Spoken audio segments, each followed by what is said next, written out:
Hello friends, good morning. നമ്മുടെ Kerala TV സീരിയലിലേക്ക് എല്ലാവർക്കും സ്വാഗതം. അങ്ങനത്തെ മുത്തശ്ശിയോട് കാര്യങ്ങളെല്ലാം മാന്യമായി പറയാനും പറഞ്ഞു മനസ്സിലാക്കാനും വന്നതായിരുന്നു നമ്മുടെ മനു.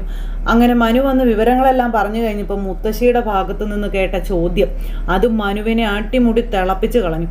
മനുവിൻ്റെ മുന്നിൽ യാതൊരു ഉളുപ്പും ഇല്ലാതെ ഇവന്മാരെല്ലാവരും കൂടെ ചേർന്ന് പീഡിപ്പിച്ച പെങ്കൊച്ചിനെ പറ്റിയും അതുപോലെ ബാലനെ പറ്റിയൊക്കെ കുറ്റം പറയുന്നത് കേട്ടപ്പോൾ സ്വന്തം മോള് പിഴച്ച കഥയെപ്പറ്റി മനു അങ്ങിരുന്നങ്ങ് വിശദീകരിച്ചങ്ങ് വിളമ്പി കൊടുത്തപ്പോൾ മുത്തശ്ശിക്ക് ഒന്നും പറയാനില്ല. കൊച്ചുമോൻ്റെ മുഖത്ത് നോക്കാൻ പോലും പറ്റുന്നില്ല എന്ന് പറഞ്ഞു.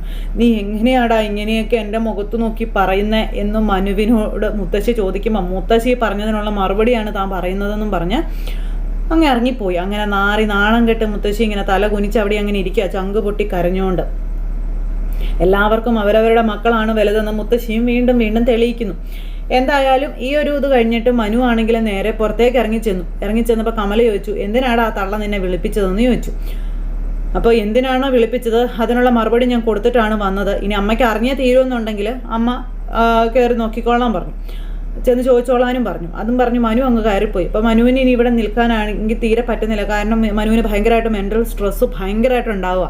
അപ്പോൾ മനു പറഞ്ഞു, ഞാൻ ഇനി ഇവിടെ നിൽക്കുന്നില്ല, ഈ വീട്ടിൽ നിന്നാൽ ശരിയാവില്ല, ഞാൻ അതുകൊണ്ട് പോവുകയാണെന്ന് പറഞ്ഞു. എടാ, ഇങ്ങനൊരു പ്രശ്നത്തിൽ കുടുംബം പെട്ട് കിടക്കുമ്പോൾ എന്നെ തനിച്ചാക്കിയിട്ട് നീ ഇവിടെ നിന്ന് പോവാണോടാ എന്ന് അമ്മ മോനോട് ചോദിക്കുമ്പോൾ അമ്മയ്ക്കല്ലായിരുന്നോ എല്ലാത്തിലും നല്ല കഴിവുണ്ടായിരുന്നത്? മകനെപ്പറ്റി പറയുമ്പോൾ 100 നാവായിരുന്നില്ലേ? മകൻ കാരണം ഇവിടെ ഒറ്റപ്പെട്ട് പോകുന്നുണ്ടെങ്കിൽ അത് അമ്മയുടെ വിധിയാണ്, അതിനനുസരിച്ച് നിൽക്കാനൊന്നും എന്നെ കിട്ടത്തില്ല എന്ന് നമ്മുടെ മനു പറയാം. അതും പറഞ്ഞ് മനു മുറിയിലേക്ക് കയറിപ്പോയി. കമല അന്നേരത്തേക്കും ഭയങ്കരമായിട്ട് ടെൻഷൻ അടിച്ചിങ്ങനെ നിൽക്കുക കേട്ടോ അവിടെ. എന്നാ ചെയ്യുമെന്ന് അറിയത്തില്ല കമലയ്ക്ക്, കാരണം ആരുമില്ല ഒരു സഹായം ചോദിക്കാനോ ഒന്നിനുമില്ല. അതേസമയം നമ്മുടെ മനു ആണെങ്കിൽ തൻ്റെ ഭാഗം കാര്യങ്ങളെല്ലാം എടുത്ത് അവിടെ നിന്ന് പോരാനായിട്ട് തുടങ്ങുന്നു. അവിടെ നിന്ന് പോരാൻ പുറത്തേക്ക് ഇറങ്ങി വന്നു. ബാഗെല്ലാം എടുത്ത് വണ്ടിയിലേക്ക് ഇട്ടു. ബാഗ് എടുത്ത് വണ്ടിയിലിട്ട് വണ്ടിയിലേക്ക് കയറാൻ തുടങ്ങുമ്പോഴത്തേക്കും പുറത്ത് നിന്ന് പോലീസ് ജീപ്പിൻ്റെ ശബ്ദം. അങ്ങനെ പുറത്ത് തൻ്റെ ഗേറ്റ് തുറന്ന് പോലീസുകാരകത്തേക്ക് കയറി വരും. അപ്പോൾ ഈ പോലീസ് ജീപ്പിൽ SI ഈ ഹരിയേയും കൊണ്ട് മൊഴിയെടുക്കാനാണ്, ചോദ്യം ചെയ്യലിന് എന്തിനോ കൊണ്ടുവന്നതാണ്. ഹരിയെ അവിടെ ഇട്ട് ഇഞ്ചപ്പരുവാക്കി ഇടിച്ച് ചതച്ച അലീനയോട് ഇവൻ ചെയ്ത തെണ്ടിത്തരം വരെ ഇവനെ കൊണ്ട് പോലീസുകാർ പറയിച്ചു. അവിടെയാണ് പ്രശ്നമായത്. അങ്ങനെ ഇവനെയും കൊണ്ട് വീട്ടിലേക്ക് പോലീസുകാർ വന്നത്. അപ്പം മനു പോകാൻ ഇറങ്ങുമ്പോൾ പോലീസുകാർ വീട്ടിലേക്ക് വരും. ഒരുമിച്ചായതുകൊണ്ട് മനുവിന് അനങ്ങാൻ പോലും പറ്റിയതുമില്ല. മനു ഇങ്ങനെ നോക്കി നിൽക്കുമ്പോൾ പോലീസുകാരിങ്ങനെ വീട്ടിലേക്ക് വരും. അപ്പോൾ പോലീസ് വണ്ടി കണ്ടപ്പോഴും അതിനകത്ത് ഈ ഹരി ഉണ്ടെന്നുള്ളൊരിത് നമ്മുടെ മനുവിന് അറിയില്ല. മനു ഇങ്ങനെ നോക്കി നിൽക്കും. അപ്പോൾ ഇവരിങ്ങനെ ജീപ്പ് ഇങ്ങനെ കറങ്ങി വന്ന് കൊണ്ടുവന്ന് മനുവിൻ്റെ മുന്നിൽ നിർത്തി. അപ്പോൾ മനുവിന് SI ഇങ്ങനെ നോക്കുക കേട്ടോ. മനു ആണെങ്കിൽ ആകെ പരിഭ്രമിച്ച് നോക്കുകയും ചെയ്യുവാണ്, പോകാനും പറ്റുന്നില്ല, അങ്ങനെ ഒരു ഇതിൽ. അപ്പോൾ മനു ഇങ്ങനെ നോക്കുമ്പോൾ എല്ലാ പോലീസുകാരുടെയും നടുക്ക് ഹരി എന്ന് പറയുന്ന പുണ്യവാനായ കമലയുടെ പുത്രൻ ഇരിപ്പുണ്ട്. അപ്പോൾ മനു ഇവനെ കണ്ടപ്പോഴത്തേക്കും ഇങ്ങനെ ഭയങ്കര ദേഷ്യത്തോടെ അന്താളിപ്പോട് കൂടി ഇങ്ങനെ നോക്കി ഇങ്ങനെ നിൽക്കുക. അങ്ങനെ നോക്കി ഇവനെയും കൊണ്ട് പോലീസുകാർ ഇങ്ങോട്ട് ഇറങ്ങി ഇവനിങ്ങനെ നോക്കുമ്പോൾ തൻ്റെ ചേട്ടൻ അവിടെ നിൽക്കുന്നു. ചേട്ടനെ കണ്ടപ്പോഴത്തേക്ക് ഇവന് ഭയങ്കര ചമ്മൽ, ഭയങ്കര എന്തൊക്കെയോ ഒരു ഇതുപോലെ. എന്നിട്ട് ഇവനിങ്ങനെ മനുവിനെ തന്നെ ഇങ്ങനെ നോക്കോട്ടെ. മനു അന്നേരവും കയ്യും കെട്ടി ഇവനെ തന്നെ ഇങ്ങനെ തുറച്ച് നോക്കിക്കൊണ്ട് നിൽക്കുക. ഇവൻ മനുവിൻ്റെ ആരും അല്ല എന്നുള്ള രീതിയിൽ തന്നെയാണ് മനു നോക്കുന്നത്. അങ്ങനെ മനു നോക്കി നിൽക്കുമ്പോൾ ഇവനാണെങ്കിൽ ചേട്ടനെ തന്നെ നോക്കി നടന്ന് ഇങ്ങനെ വരും. അപ്പോൾ നടക്കടാ അങ്ങോട്ടെന്ന് പറഞ്ഞിട്ട് പോലീസുകാർ ഇവൻ്റെ കുത്തിനൊക്കെ പിടിച്ചിങ്ങനെ പുറത്ത് തള്ളുവൊക്കെ ചെയ്യുന്നുണ്ട്. കമല അന്നേരം അകത്ത് ഇങ്ങനെ നിൽക്കുക. കമല പോലീസുകാർ വന്നതോ മകൻ വന്നതൊന്നും അറിഞ്ഞില്ല. മനു ഇങ്ങനെ പുറത്ത് നിൽക്കുന്നു. ഇവനാണെങ്കിൽ അങ്ങ് പോട്ടും തിരിഞ്ഞു നോക്കി ഇങ്ങനെ പോവുക മനുവിനെ. അപ്പം മനുവിൻ്റെ ആ ഒരു ആറ്റിറ്റ്യൂഡ് എന്താണെന്ന് അറിയാനായിട്ടുള്ളൊരു നോട്ടമായിരിക്കാം ഒരുപക്ഷെ ഇവൻ നോക്കുന്നത്. അത് കഴിഞ്ഞിട്ട് ഇവനെയും കൊണ്ട് പോലീസുകാർ അകത്തേക്ക് കയറി ചെന്നു. അപ്പോൾ കമല ഇങ്ങനെ അവിടെ മകനെ കണ്ടപ്പോഴത്തേക്ക് അന്തം വിട്ട് ഇങ്ങനെ പേടിച്ച് വേർച്ചരണ്ട് ഇങ്ങനെ നിൽക്കുകയാണ്. പോലീസുകാരുണ്ടല്ലോ കൂടത്തിൽ. കമലയ്ക്കാണെങ്കിൽ അനങ്ങാൻ വരെ പേടിച്ച് വിറച്ചിങ്ങനെ നിൽക്കുക. അങ്ങനെ നിൽക്കുമ്പോൾ മകനെ എന്തിനാ കൊണ്ടുവന്നതെന്ന് അറിയാവോ എന്ന് കമലയോട് ഇങ്ങനെ പോലീസുകാർ ചോദിച്ചു. അപ്പോൾ കമല ഇങ്ങനെ പേടിച്ച് വിറച്ച് ഇങ്ങനെ നിൽക്കുക. അപ്പം എൻ്റെ മോനെ ഒന്നും ചെയ്യരുത് സാറേ എന്നിങ്ങനെ കമല ഈ സാറിനോട് പറയുമ്പോൾ, നിങ്ങളുടെ മോനെ ഞങ്ങളൊന്നും ചെയ്തിട്ടില്ല, നിങ്ങളുടെ മോനെന്താ ചെയ്തതെന്ന് നിങ്ങൾക്കറിയില്ലേ എന്ന് ചോദിച്ചു. അങ്ങനെ മകൻ ചെയ്ത സകല തോന്നിയവാസത്തിനും കൂട്ടു നിൽക്കുന്ന പേരൻസ് കൂടെ ഉണ്ടെങ്കിൽ ഇവനൊക്കെ ഇതല്ല, ഇതിൻ്റെ അപ്പുറം ആയില്ലെങ്കിലേ അത്ഭുതം ഉള്ളൂ എന്നും പറഞ്ഞുകൊണ്ട് വളരെ മോശമായ രീതിയിൽ തന്നെ കമലയോട് സംസാരിക്കാം. കമല ഇതൊക്കെ കേട്ട് അന്തം വിട്ട് ഇങ്ങനെ നിൽക്കുക, പേടിച്ച് വിറച്ച് കിലുകിലാ വിറച്ച് നിൽക്കുക, ഒരു അക്ഷരം പോലും മിണ്ടാനും കഴിയാതെ. അപ്പോൾ എൻ്റെ മോൻ പാവമാണ് സാറേ, എൻ്റെ മോൻ ഒരു തെറ്റും ചെയ്തിട്ടില്ല സാറേ എന്നൊക്കെയുള്ള രീതിയിൽ ഈ കമല ഇങ്ങനെ പറയുമ്പം നാണമില്ലേ, പെങ്ങളെ നിങ്ങൾക്ക് ഇങ്ങനെ സംസാരിക്കാമെന്ന് ചോദിച്ചു. നിങ്ങളുടെ മകൻ ഒരു തെറ്റും ചെയ്തിട്ടില്ല, നിങ്ങളുടെ മകൻ ഈ കാണിച്ചു കൂട്ടിയിരിക്കുന്നതൊന്നും തെറ്റല്ലേന്ന് ചോദിച്ചു. ഇവനിത് ഇന്നും ഇന്നലെയും തുടങ്ങിയതല്ലല്ലോ അല്ലേ? ഇവൻ്റെ സ്ഥിര ഹോബിയാണല്ലോ പെൺകുട്ടികൾക്ക് മയക്കുമരുന്ന് കൊടുത്ത് അവരെ പീഡിപ്പിക്കാൻ ശ്രമിക്കുക എന്നുള്ളത്. അപ്പോഴേക്കും കമലയ്ക്ക് കൈയും കാലും വിറയ്ക്കാൻ തുടങ്ങി. എൻ്റെ മോൻ അങ്ങനെയൊന്നും ചെയ്തിട്ടില്ല സാറേ എന്ന് പറയുമ്പോൾ നിർത്തിക്കൊള്ളാൻ പറഞ്ഞു. കൂടുതലും മകൻ്റെ സൈഡ് എൻ്റെ മുന്നിൽ നിന്ന് സംസാരിക്കരുതെന്നും പറഞ്ഞുകൊണ്ട് കാര്യങ്ങളെല്ലാം എസ് ഐ ഇങ്ങനെ കമലയോട് പറയുക. നിങ്ങളുടെ മോൻ ഇതിനു മുമ്പും ഇവിടെ ജോലിക്കാരിയായിരുന്ന ഒരു പെണ്ണിനെ മയക്കുമരുന്ന് കൊടുത്ത് അവളെ പീഡിപ്പിക്കാൻ ശ്രമിച്ചിട്ടില്ലേന്ന് ചോദിച്ചു. ഇവനും ഇവൻ്റെ കൂട്ടുകാരൻ രോഹിത്തും കൂടിയല്ലേ അത് ചെയ്തതെന്ന് ചോദിച്ചു. അപ്പോൾ കമല ഇങ്ങനെ പേടിച്ച് വരച്ചിങ്ങനെ നോക്കുക. അവനത് ചെയ്തിട്ടില്ലെന്ന് നിങ്ങൾ പറയണ്ട, എല്ലാം ഇവനെ കൊണ്ട് തന്നെ ഞങ്ങൾ പറയിച്ചു. 2 എണ്ണം കൊടുക്കേണ്ടതുപോലെ കൊടുത്തപ്പോഴേ തത്ത പറയുന്നത് പോലെ അവനെല്ലാം അങ്ങ് പറഞ്ഞിട്ടുണ്ടെന്ന് പറഞ്ഞു. അപ്പോൾ അത് കേട്ട് കഴിഞ്ഞപ്പോഴത്തേക്കും കമലയ്ക്ക് പേടിയായി. ഇവൻ കുടിച്ച മുലപ്പാൽ വരെ ഇവനെ കൊണ്ട് ഞങ്ങൾ തുപ്പിച്ചിട്ടുണ്ടെന്നും ഇവൻ ഇനി ഇവൻ്റെ ജീവിതത്തിൽ കാര്യങ്ങൾ മുഴുവനും പറഞ്ഞിട്ടുണ്ടെന്നുള്ള കാര്യവും പറയും. ഇതൊക്കെ കേട്ട് കമല ഇങ്ങനെ പേടിച്ച് വിറച്ചിങ്ങനെ നിൽക്കുക. എവിടെ അവള്? ഇവൻ ആദ്യം അബ്യൂസ് ചെയ്യാൻ ശ്രമിച്ച പെണ്ണെവിടെ എന്നിങ്ങനെ ചോദിച്ചു. അപ്പോൾ ഇത് കേട്ടോണ്ട് നമ്മുടെ മനു അകത്തേക്ക് കയറി വരുന്നത്. മനു കയറി വന്നപ്പോൾ ഇവനെ പറ്റിയുള്ള കാര്യങ്ങൾ ഇങ്ങനെ പറഞ്ഞുകൊണ്ട് നിൽക്കുക കേട്ടോ.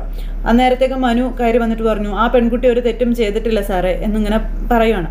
പെൺകുട്ടി തെറ്റ് ചെയ്തിട്ടില്ല എന്നുള്ളതൊക്കെ ഞങ്ങൾക്കറിയാം, പക്ഷെ ഇവനെ പോലെയുള്ള നാറുകൾ ചെയ്ത കാര്യങ്ങൾ മറച്ചു വെച്ചത് അവൾ ചെയ്ത തെറ്റ് തന്നെയല്ലേ എന്ന എസ് ഐ ഇങ്ങനെ നമ്മുടെ മനുവിനോട് ചോദിക്കുക.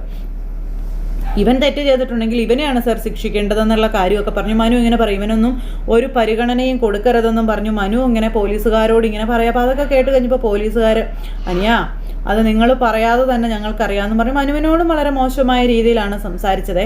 അപ്പോൾ ആ പെണ്ണ് എവിടെയെന്ന് ചോദിക്കുമ്പം അവളിപ്പോൾ ഇവിടെ ഇല്ല എന്ന് കമല പറഞ്ഞു. അവളിപ്പോൾ എവിടെ ഉള്ളതെന്ന് ചോദിച്ചു. അന്നേരം ഇന്ന സ്ഥലത്താണ് ഉള്ളതെന്ന് പറഞ്ഞു. അപ്പോൾ അവിടെയാണ് ഉള്ളതെന്ന് കേട്ട് കഴിഞ്ഞപ്പോഴത്തേക്കും മകൻ ഇത്തരക്കാരനായതുകൊണ്ട് ചെറിയ പെൺപിള്ളേരെയൊക്കെ ഇവിടെ നിന്ന് മാറ്റിയതാണോ എന്ന് എസ് ഐ ചോദിക്കുക. അമ്മയും പെങ്ങളെയും പോലും തിരിച്ചറിയാൻ പറ്റാത്ത ഇവനെയൊക്കെ പെറ്റിട്ടിട്ട് നിങ്ങൾ എന്തിനാ ഇങ്ങനെ നിൽക്കുന്നതെന്നൊക്കെ ചോദിക്കുവാണ്. മകനെ വളർത്തി വലിയൊരു വടവൃക്ഷമാക്കി നിർത്തിയിരിക്കുകയാണല്ലോ. ഇവനെ പോലെയുള്ള ഇവനൊക്കെ ഈ ലോകത്തിൽ ജീവിക്കുന്നത് കൊണ്ടാണ് പെൺപിള്ളേർക്ക് പുറത്തിറങ്ങി നടക്കാൻ പറ്റാത്തതും പല രീതിയിലും പലതും പറഞ്ഞ് വശീകരിച്ചു മയക്കുമരുന്ന് കൊടുത്തും കഞ്ചാവ് കൊടുത്തും ഇവനെ പോലെയുള്ളവന്മാരൊക്കെ പീഡിപ്പിക്കുകയാണ്. ഇതെല്ലാം കുറേ അങ്ങ് സാറ് നിന്നങ്ങ് പറഞ്ഞു. കമലയ്ക്ക് വല്ലതും പറയാനുണ്ടോ? കമല ഇവിടെ കിടന്ന് നാവിട്ട് അലയ്ക്കുന്നത് പോലെ എല്ലാ കാര്യങ്ങളെന്ന് കമലയ്ക്ക് ഇപ്പോൾ ബോധ്യമായിട്ടുണ്ട്. അങ്ങനെ കമല അന്തം വിട്ടിങ്ങനെ നിൽക്കുകയാണ്. അതിനുശേഷം നമ്മുടെ അലീനയുടെ കാര്യമാണ് ഇവർ ഇതെല്ലാം പറഞ്ഞത്. അത് കഴിഞ്ഞിട്ട് അലീന ഉള്ളത് എവിടെയാണെന്ന് ചോദിച്ചു. അപ്പോൾ മനു ആണെങ്കിൽ മാക്സിമം അലീനയിലേക്ക് ഇവരെത്താതിരിക്കാൻ അവിടെ നിന്ന് സംസാരിച്ച് ശ്രമിക്കുകയൊക്കെ ചെയ്തു. പക്ഷെ പോലീസുകാരല്ലേ, അവർക്ക് ചെറിയൊരു മൈന്യൂട്ട് കാര്യങ്ങൾ കിട്ടിയാൽ അവർ വിട്ടുകളയില്ലല്ലോ. അവരാണെങ്കിൽ അലീനയെ കണ്ടേ തീരൂ, അലീനയെ കൊണ്ട് സത്യങ്ങൾ പറയിച്ചേ മതിയാവൂ എന്നുള്ള രീതിയിൽ ഇങ്ങനെ അവിടെ നിന്ന് ഇങ്ങനെ പറയുകയും ചെയ്തിട്ടാണ് ഇവനെയും കൊണ്ട് പോകുന്നത്. ഇന്ന് ഇവനെ കൊണ്ട് ഞങ്ങൾ ഈ ലോകം ചുറ്റും ഇവൻ ചെയ്ത സകല തെമ്മാടിത്തരങ്ങൾ ഞങ്ങൾ പുറത്ത് കൊണ്ടുവരുമെന്നൊക്കെ പറയാം. അങ്ങനെ ഹരിയെയും കൊണ്ട് ഇവർ നേരെ അവിടേക്ക് പോവുക, അതായത് അലീനയുടെ വീട്ടിലേക്ക് പോവുകയാണ്. അവിടെ ചെന്ന് അവിടെ എന്ന് പറഞ്ഞാൽ അലീനയും പെൺപിള്ളേരും മാത്രമേ ഉള്ളൂ. പോലീസുകാരും പോലീസ് വണ്ടിയൊക്കെ ചെന്നപ്പോഴത്തേക്കും ഇവർ ഒന്ന് പേടിച്ചു. അപ്പം മനുവിനാണെങ്കിൽ ആകെ ടെൻഷൻ, മനുവിനാണെങ്കിൽ പ്രാളം കയറി നിൽക്കുക. ഇവരാണെങ്കിൽ അങ്ങോട്ട് പോവുകയും ചെയ്തു. ഈ സമയത്ത് നമ്മുടെ കമല ഇങ്ങനെ പേടിച്ചിരണ്ട് നിൽക്കുമ്പം, എന്തേ ഇപ്പോൾ ഒന്നും പറയാനില്ലേ? എന്നോട് പറഞ്ഞ കാര്യങ്ങൾ പോലീസുകാരോട് പറയാതിരുന്നത് എന്താ? അമ്മയുടെ മകനെ ഒന്നും ചെയ്യരുതേ, വിട്ടു തരണേന്ന് അവരോട് യാചിക്കാതിരുന്നത് എന്താ? അവർ മകൻ്റെ തനിനിറമെല്ലാം വിളിച്ചു പറഞ്ഞപ്പോൾ അമ്മയുടെ ഗ്യാസ് പോയോ? അമ്മ വളർത്തി വെച്ചിരിക്കുന്ന പുണ്യവാളനായ മകൻ്റെ തനിനിറം അറിഞ്ഞപ്പോൾ അമ്മയുടെ ഗ്യാസ് പോയോ എന്ന് ചോദിച്ചുകൊണ്ട് മനു ഇങ്ങനെ അമ്മയോട് ചൂടാവുക. നിങ്ങളും നിങ്ങളുടെ മകനും കൂടെ ചെയ്ത തെണ്ടിത്തരത്തിനാണ് ഇപ്പോൾ അവരിതേ അലീനയുടെ അടുത്തേക്ക് പോയിരിക്കുന്നത്. നിങ്ങൾ എന്താ പറഞ്ഞത്? എല്ലാത്തിനും കാരണം അലീനയാണെന്ന്. അലീന ആയതുകൊണ്ടാണ് നിങ്ങളുടെ മകൻ ഇത്രയും നാൾ ഒരു കുഴപ്പവും കൂടാതെ ഈ വീട്ടിൽ നിന്നുപോയത്. ഇപ്പം മറ്റൊരു പെണ്ണിനോട് അവൻ അതേ തോന്നിവാസം ചെയ്തപ്പോൾ വന്ന ഭവിഷ്യത്ത് നിങ്ങൾ കണ്ടോന്ന് ചോദിച്ചു. എന്നിട്ടാണ് നിങ്ങൾ അലീനയെ കുറ്റം പറയുന്നതെന്ന് പറഞ്ഞുകൊണ്ട് മനു ഭയങ്കരമായിട്ട് ഷൗട്ട് ചെയ്ത് സംസാരിച്ചിട്ട് അവിടെ നിന്ന് അങ്ങ് ഇറങ്ങിപ്പോയി കേട്ടോ. അപ്പോഴേക്കും പോലീസുകാർ അവിടെ ബാലൻ്റെ വീട്ടിലെത്തി.